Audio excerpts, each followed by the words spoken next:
Thanks for watching BVR TV news. దేశానికైతే జాతిపిత ఉన్నారు మహాత్మా గాంధీ గారు. తెలంగాణ రాష్ట్రంలో జాతిపిత నిజానికి ఉండొచ్చా ఉండొద్దా, ఒకవేళ ఉంటే ఎవరు? ఎస్, ఇదే పెద్ద చర్చనీయాంశం అవుతా ఉంది. తెలంగాణ రాష్ట్రంలో ఒక్కొక్క పార్టీలు ఒక్కొక్క పేరును లేవనిస్తూ ఉన్నారు. వాస్తవానికి వచ్చినటువంటి ఆ పేర్లు జాతిపిత అనే పదానికి సూటబుల్ అయ్యే పేర్లేనా? ఎస్, ఇదే ఇప్పుడు తెలుసుకునేందుకు BVR టీవీ న్యూస్ ఖమ్మం జిల్లాకి రావడం జరిగింది. మనతోని TDP party senior most leader, అలాగే ఖమ్మం జిల్లాలో మంచి పేరున్నటువంటి మంచి హోదా ఉన్నటువంటి వ్యక్తి కూరపాటి వెంకటేశ్వర్లు గారు మాత్రమే వీరి నుంచి కొంత ఇన్ఫర్మేషన్ అడుగుతాం. నమస్తే, బాగున్నారా? యా సార్, వాస్తవానికి జాతిపిత అనే పదం ఏదైతే ఉందో దేశానికైతే మహాత్మా గాంధీ గారు ఉన్నారు. తెలంగాణ రాష్ట్రం విషయానికి వస్తే జాతిపిత ఉండొచ్చా ఉండొద్దా? జాతిపిత అనే పదం మనం చాలా వైడ్ సెన్స్లో ఆలోచించాలి తప్ప ఒక ప్రాంతానికి జాతిపిత ఉండడు. ప్రాంతానికి జాతిపితను ఉండరు. ఎందుకు? ప్రాంతం అంటే స్టేట్ కావచ్చు, ఇంకేదైనా కావచ్చు, జిల్లా కావచ్చు, ఏదైనా కావచ్చు. జాతిపిత అనేది ఒక జాతికి తన జీవితాన్ని అంకితం చేసి ఒక ఎనలేని సామాజిక మార్పును తీసుకొచ్చిన వ్యక్తికి నైతికంగా, సామాజికంగా, ఉపాధిపరంగా అన్ని రకాలుగా సేవ చేసిన వాళ్ళని, ఒక జాతిని అట్టడుగు స్థాయి నుంచి ఒక మంచి ఉన్నత స్థాయికి తీసుకొచ్చినటువంటి, తీర్చిదిద్దినటువంటి జీవితాన్ని అంకితం చేసిన వాళ్ళకి ఆ జాతికి పిత అంటే తండ్రి లాంటి వాళ్ళు. అంత పెద్ద డెఫినేషన్ని ఒక ప్రాంతానికి, ఒక వ్యక్తికి ఆపాదించేటప్పుడు ఆ వ్యక్తి చేసిన సేవల్ని బట్టి జాతిపిత అనే ఒక గొప్ప ఉన్నతమైనటువంటి పదాన్ని ఆపాదించడం అనేది చాలా వైడ్ సెన్స్లో ఇవ్వాల్సిన అవసరం. మన తెలంగాణ రాష్ట్రంలో ఉన్నారా ఆ వ్యక్తులు? అలాంటి వ్యక్తులు ఉన్నారా? నేను ఎవరికి వాళ్ళు, ఇంతకుముందు మీరు చెప్పినట్టు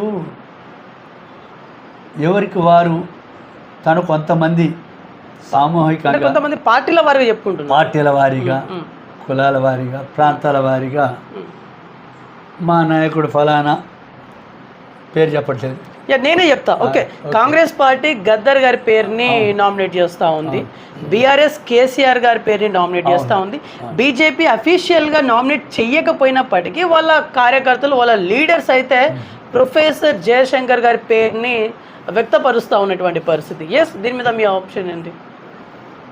వాళ్ళందరి అభిప్రాయాన్ని మనం తీవ్రంగా ఖండించడం కాదు, కానీ వాళ్ళ యొక్క వ్యక్తిగత అభిమానం కావచ్చు, వాళ్ళు చేసిన కొంత కృషి కావచ్చు, కానీ అంత మాత్రం చేత జాతిపిత అనేది ఒక జాతికి తండ్రిలాగా సేవ చేసి తన నైతిక విలువల్ని సామాజిక విలువలతో జోడించి ఒక పెద్ద మార్పును తీసుకొచ్చిన వాళ్ళని జాతిపిత అనాలి తప్ప ఒక ప్రాంతానికో, ఒక పార్టీకో, ఒక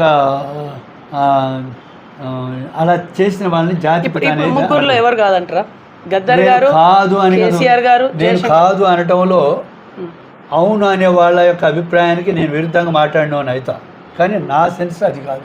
జాతిపిత ఒక జాతిని అన్ని రకాలుగా అభివృద్ధి చేసి తనకంటూ కాదు సార్. ఇప్పుడు జాతిపిత అనే ఒక హిస్టారికల్ వర్డ్ ఏదైతే ఉందో ఆ పేరుకి సరైన డెఫినేషన్ మనం ఎట్లా చూస్తాం?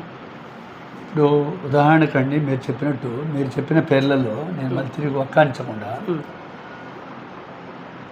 ఎవరెవరైతే జాతిపితగా వారి పార్టీల నాయకుల్ని వాళ్ళు చెప్పుకుంటున్నారో వాళ్ళు జాతిపిత అనే పదవాన్ని యొక్క దాని వెయిట్ని, దాని స్థానాన్ని, దాని ఉన్నతిని పూర్తి చేసినారని నేను అనుకోవట్లేదు. అది వాళ్ళ వ్యక్తిగత అభిప్రాయం. ఉదాహరణకి మహాత్మా గాంధీ జాతిపిత. తను కొంత దాని వెనకాల బ్రిటిష్ సామ్రాజ్యాన్ని హింస లేకుండా అహింసతోని తనకున్నటువంటి దాంతో ఒక స్వరాజ్యాన్ని తీసుకురావటంలో, స్వాతంత్రం సాధించటంలో తను ఒక మలుపు మలిపాడు మహాత్మా గాంధీ గారు. దాంట్లో ఇవాళ మనం స్వతంత్ర ఫలాలు అనుభవిస్తున్నాం. అది ఒక దేశం, భారత జాతికి అతను జాతిపితగా మనం అభివర్ణిస్తున్నాం అంటే దానికి కొంత మనం సార్థకంగా మనం భావించవచ్చు. ఆ డెఫినేషన్ దానికి కొంత వర్తిస్తుంది. అంతే తప్ప నువ్వు నీ జన్మతః ఏ కుటుంబం నుంచి వచ్చావు, ఎన్ని పార్టీలు మారావు, ఎన్ని పార్టీలలో నువ్వు రాజకీయ నాయకుడికి ప్రతినిధిగా ఉన్నావు, అధికార పార్టీలా విపక్ష పార్టీలా ఉండి సేవ చేశారు. నేను వాళ్ళకి కించపరచట్లేదు. అలా ఒక న్యాయంగా ఒక స్థిరత్వం లేకుండా, ఒక నైతికత్వం లేకుండా మరి ఒక ప్రాంతాన్నో లేకపోతే ఏదో ఉన్న ఒక పార్టీనో తీర్చిదిద్ది మరి జాతిపిత నేను ఫలానా చోట నేను నా ప్రాణాన్ని అంకితం చేసి అందులోంచి చావు నోట్లు పెట్టాను, లేకపోతే పెద్దలాగా ఇది చేశాను అంటే వాళ్ళు కొంత మేలు చేసిన మాట ఇదే. కేసీఆర్ గారిని తీసుకున్నప్పుడు ఆయనే ఒక ప్రాంతీయ భేదంలో ఆయన ఏం చేశాడు, అటు నీరు తర్వాత నిధులు నియామకాలు అనే ఒక సెంటిమెంట్తో తీసుకొచ్చారు. అంత మాత్రం చేత ఆయన్ని మనం అభినందిస్తాం, గౌరవిస్తాం, ప్రేమిస్తాం, ఆయన పూజిస్తాం. అంతేగాని జాతిపిత అనేది చాలా ఉన్నతమైనది. అదేవిధంగా గద్దర్ గారు కూడా ఒక సాధారణ బడుగు బలహీనించే వర్గాల నుంచి వచ్చి సమానత్వం మీద తాను ఎన్నో ఆటలు పాటలు ఆయన గాయకుడిగా ఎదిగాడు. అంత మాత్రం చేత జాతిపితగా కోదండరామరావు కూడా వీళ్ళందరూ కూడా ప్రొఫెసర్ జయశంకర్ వీళ్ళందరూ కూడా జాతిపిత అనే దాన్ని అందుకునేంత స్థాయి కాదు. అంత మాత్రం చేత వారిని విమర్శించట్లేదు. జాతిపిత అనేది చాలా ఉన్నతమైనదని నేను భావిస్తున్నాను. జాతిపిత అనేది అందరికీ వర్తించదు. ప్రాంతానికి కానీ కులానికి కానీ తర్వాత వాళ్ళ పార్టీకి కానీ వర్తించదని చెప్పి ఈ జాతిపిత అనే కాన్సెప్ట్ వెనకాల ఏం కోణం దాగుంది అనుకుంటున్నారు? ఓట్ బ్యాంక్ ఉందా? దీని వెనకాల అసలు ఏముంది? మీ సీనియర్ లీడర్గా మీకంటూ ఒక ఐడియాలజీ ఉండాలి నాకు తెలిసి. జాతిపిత అని చెప్పుకోవటంలో చెప్పించుకోవటంలో తన వర్గం, తన పార్టీ, తనను అభిమానించేవాళ్ళు ఎవరికైనా ఉంటారు. ఏ పార్టీలో కానీ, ఏ ప్రాంతంలో కానీ, అది అధికార పార్టీ కావచ్చు, వేరే విపక్ష పార్టీ కావచ్చు. అంత మాత్రం చేత ప్రజల్లో కొంతమందిని మెప్పించేంత మాత్రాన జాతిపిత అని మనం భావించుకుంటే మన ఆనందం కోసం మనం మాట్లాడుకునేది, అంతే తప్ప అది కాదు. జాతిపిత అనేది చాలా సర్వోత్తమైనది. అది ఆకాశం అంతా అందకుండా ఉండాల్సిందే. కానీ ఇప్పుడు ఫర్ ఎగ్జాంపుల్ కాంగ్రెస్ పార్టీ ఒక వ్యక్తిని డిక్లేర్ చేసింది అనుకుందాం, దాంతో మీరు ఏకీభవించారా? ఎందుకు ఏకీభవిస్తాం? కాంగ్రెస్ పార్టీకి సంబంధించిన వరకు వాళ్ళు మాత్రం అభినందిస్తారు. అంతే. ఆ పార్టీ వాళ్ళు అభినందించాలని మాత్రాన మొత్తం అన్ని వర్గాల ప్రజలు టాప్ టు బాటం జాతిపితగా గుర్తిస్తారా? జాతిపిత అంటే ఇప్పుడు ఒక్కసారి డిక్లేర్ అయితే అన్ని ఆఫీసులలో వారి ఫోటోని కంపల్సరీ పెడతారు కదా. ఇప్పుడు మన మహాత్మా గాంధీ గారి ఫోటో ఎట్లయితే ఉంటుందో వారి ఫోటో కూడా ఆబ్వియస్లీ అన్ని గవర్నమెంట్ ఆఫీసులలో పెడతారు కదా. అధికారం ఉన్నప్పుడు ఆ పరిపాలనాధ్యక్షుడు పెట్టుకోమంటాడు, పెట్టుకుంటారు. అంత మాత్రం చేత పెట్టిన ఫోటో వాళ్ళు అందరూ కూడా జాతిపితలని అనుకోవడం జాతిపిత అనే డెఫినేషన్కి చాలా దూరం. ఇప్పుడు ఫర్ ఎగ్జాంపుల్ ఒక డౌట్ ఏంటంటే యాక్చువల్లీ చాలా డెప్త్ అయింది జాతిపిత అనేది. చాలా డెప్త్ మామూలు కాదు. జాతిపిత అనే దానికి ఆ కుటుంబంలో నువ్వు పుట్టి పెరిగిన దగ్గర నుంచి నీ కుటుంబ వ్యవస్థ, నీ వ్యక్తిగత వ్యవస్థ, నువ్వు చేసినటువంటి సేవలు, నువ్వు పార్టీలు మారకుండా వ్యవస్థని స్టార్టింగ్ నుంచి ఎండింగ్ దాకా, వయసు మీరేదాకా, అధికారం చేపట్టేదాకా నువ్వు ఒక అన్ని సామాజిక ప్రయోజనం కోసం, పేద బడుగు బలహీన వర్గాల కోసం నువ్వు ఎంతైతే సేవ చేసినావో ఆ సేవని దృష్టిలో పెట్టుకొని నీ స్వార్థాన్ని పక్కన పెట్టి నువ్వు నిజమైన సేవకుడిగా ముందుకు పోయినావు అంటే అలాంటి వాళ్ళకి జాతిపిత అనేది దగ్గరగా ఉంటుంది అర్హత. అలా కాకుండా లేకపోతే ఒక పార్టీకో, ఒక ప్రాంతానికో, ఒక అధికారానికో నీ ఇష్టం వచ్చేట్టు పార్టీలు మారుతారు, ఇష్టం వచ్చేట్టు మీరు పెట్టుకుంటే అది మిమ్మల్ని అభినందించే వాళ్ళు జాతిపిత అనొచ్చు, లేకపోతే ఇంకేమన్నా అనొచ్చు. దానికి ఎవరికి వాళ్ళు ఆపాదించుకునేది కాదు జాతిపిత. దాని వాల్యూ దానికే ఉంటుంది. గవర్నమెంట్ తలుచుకుంటే చేయగలదా? ఏ గవర్నమెంట్? ఇప్పుడు మన స్టేట్ గవర్నమెంట్ ఉంది కాంగ్రెస్, తలుచుకుంటే చేయగలదా? దానికి ఎట్లా అంటే గవర్నమెంట్ తలుచుకుంటే ఉదాహరణకు మీకు చెప్తున్నా, ఇవాళ కాంగ్రెస్ ప్రభుత్వం ఉంది, రేవంత్ రెడ్డి గారి సీఎం ఫోటో ప్రతి ఆఫీస్లో ఉంటుంది. మనకి అంతకుముందు కేసీఆర్ చేశారు, వారి ఫోటో ప్రతి ఆఫీస్లో ఉంటుంది. అంత మాత్రం చేత గవర్నమెంట్ ఆపాదించేంత మాత్రం ప్రజలందరి దృష్టిలో దాని డెఫినేషను, దాని ఉన్నతి జాతిపితగా మారిపోతారా? నువ్వు దిగిపోయిన తర్వాత అది ఉంటుందా? ఆ ఫోటో ఉండదా? కేసీఆర్ పోయిన తర్వాత ఉందా ఆయన ఫోటో ఆఫీసులలో? జాతిపితని మనం పెట్టుకోవడం కాదు కదా, సేవ చేశారు, నేను కాదను. ఆ లెవెల్కి చేసింది జాతిపిత అనేది అత్యంత ఉన్నతమైనది, ఆకాశం అంత ఎత్తున్నటువంటి ఆ పదాన్ని ఎవరికి వాళ్ళే పార్టీ పరంగానో, కులపరంగానో, మతపరంగానో, ప్రాంతీయ పరంగానో ఆపాదించుకుంటే జాతిపిత అనేది ఆ డెఫినేషన్కి అది అది చాలా మగిలపడుతుంది.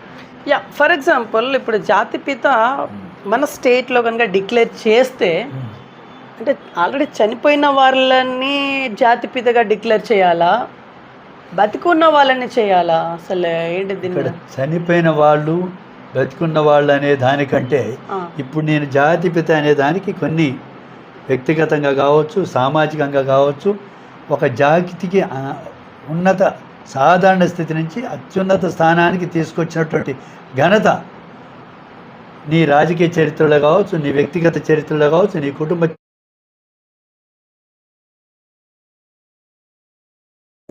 బతుకున్నప్పుడు జాతిపిత అంటారా, చచ్చిపోయిన తర్వాత జాతిపిత అంటారా అని అది ఇక్కడ సబ్జెక్టే కాదు. యా, ఫైనల్లీ ఈ జాతిపిత అనే టాపిక్ గురించి ఫైనల్ ఏం చెప్పి ముగించాలనుకుంటున్నారు? జాతిపిత అనే దానికి మనకు మనం తగిలించుకునేది కాదు, ప్రజలు గమనిస్తారు. ఆయన తీసుకొచ్చిన మార్పులు, ఆయనే ఆ జాతిపిత అని చెప్పుకునే వ్యక్తి తన నైతిక విలువలతో కూడిన జీవితాన్ని గడిపాడా? ఆయనే ఒక రాజకీయ రంగంలో కావచ్చు, ఇంకా ఒక సైంటిస్ట్గా కావచ్చు, ఒక అడ్మినిస్ట్రేటర్గా కావచ్చు, ప్రధానిగా కావచ్చు, రాష్ట్రపతిగా కావచ్చు, ఏదైనా కావచ్చు, అతనికి బ్యాక్గ్రౌండ్ అంతా కూడా ఫ్రమ్ ది బిగినింగ్ తన వ్యక్తిగత జీవితం, ఆర్థిక సామాజిక కోణాల్లో ఆలోచించినప్పుడు అవన్నీ కూడా ఈ జాతిపిత అనేటువంటి ఉన్నత స్థితికి అతను ఎదిగాడు అని చెప్పడానికి వాటన్నిటిని కూడా ఒక పారామీటర్గా తీసుకొని దాన్ని మార్క్స్ చేసుకోవాలి, అర్హుడా లేదా అని. దాన్ని ప్రజలందరూ అభినందించాలి, దానికి ఎక్కడ కూడా దోషం ఉండకూడదు. ఒక ప్రాంతాన్ని తీసుకొని, ఒక పార్టీని తీసుకొని ఏదో స్వార్థ రాజకీయాల కోసం వచ్చినంత మాత్రాన ఇవాళ నువ్వు పార్టీకి అధ్యక్షుడు కావచ్చు, రేపు ఇంకేమైనా కావచ్చు, ఇంకోటి కావచ్చు, దేశానికి నాయకుడు కావచ్చు, అది కాదు. ఒక విజన్తో, ఒక డిసిప్లిన్తో, ఒక వ్యక్తిగత నిస్వార్థంతో పనిచేసినటువంటి వ్యక్తి ఒక అనర్గళమైనటువంటి అసాధారణమైనటువంటి మార్పుని ఈ సమాజంలో, ఈ రాష్ట్రంలో, ఈ దేశంలో, ఈ రాజకీయ రంగంలో కావచ్చు, వ్యక్తిగతంగా కావచ్చు, సైంటిఫిక్ రంగంలో కావచ్చు, ఏదో ఒకటి సాధించి ఈ దేశానికి మేలు చేసినటువంటి అది ఆ చరిత్ర దృష్టిలో పెట్టుకొని అది ఆపాదించాలి. జాతిపిత అనేది గర్వంగా పెట్టుకోవాలి. సో ఏది ఏమైనప్పటికీ తెలంగాణ రాష్ట్రంలో జాతిపిత అనే పదానికి తగిన వ్యక్తులైతే ఎవరు లేరు అనేదే కదా మీ పాయింట్, అంతే కదా? నేను కదా ఇంకా తెలుగులో చెప్పాల్సి ఎవరికి వాళ్ళు ఇప్పుడు అన్ని వర్గాల ప్రజలు, నేను చెప్పినటువంటి డెఫినేషన్ ఏం చెప్పాను, నీ నిజ జీవితంలో నైతికత నీ పాలనలో కానీ, నీ పార్టీలో కానీ నువ్వు అలా ఒక మెరుగైన జీవితాన్ని పేద బడుగు బలహీన వర్గాల కోసం ఒక మార్పుని ఈ సమాజంలో, ఈ ప్రాంతంలో, ఈ దేశంలో, ఈ రాష్ట్రంలో ఒక స్టార్టింగ్ నీ లైఫ్ స్టార్ట్ అయిన దగ్గర నుంచి ఇప్పుడు ముగించేదాకా లేదా బతుకున్నప్పటికీ ఒక పెద్ద మార్పుని గణనీయమైనటువంటి మార్పుని తీసుకొచ్చి ప్రజలకు చూపించేది స్పష్టంగా కనపడగలిగినప్పుడు మాత్రమే నువ్వు పెట్టుకోవాలి. నువ్వు కాదు, మేము అందరం పెట్టుకుంటాం, మనందరం పెట్టుకుంటాం. అది పెట్టింది, అది ఎవరికైనా ఉన్నదో చెప్పు, నేను వాళ్ళని కించపరచట్లేదు. నాకు కేసీఆర్ అన్న గౌరవమే, గద్దర్ అన్న గౌరవమే, జయశంకర్ గారు అన్న గౌరవమే. కానీ నేను ఆలోచించేది దాని డెఫినేషన్ లెవెల్లో ఆలోచిస్తున్నాను. అలా ఆలోచించినప్పుడు అది ఎవరికి వాళ్ళు వర్గాలుగా రాజకీయ అండతోనో, పరిపాలన అండతోనో, ఎవరు ముఖ్యమంత్రిగా ఉంటే, ఎవరు అధికారం ఉంటే వాళ్ళది ఫోటో పెట్టుకొని జాతిపితని రాసుకుంటే ఆ జాతిపిత అనేది దానికి ప్రాణం ఉంటే బాధపడుతుంది అని నా ఉద్దేశం, అంతే. ఎవరిని కించపరచట్లేదు.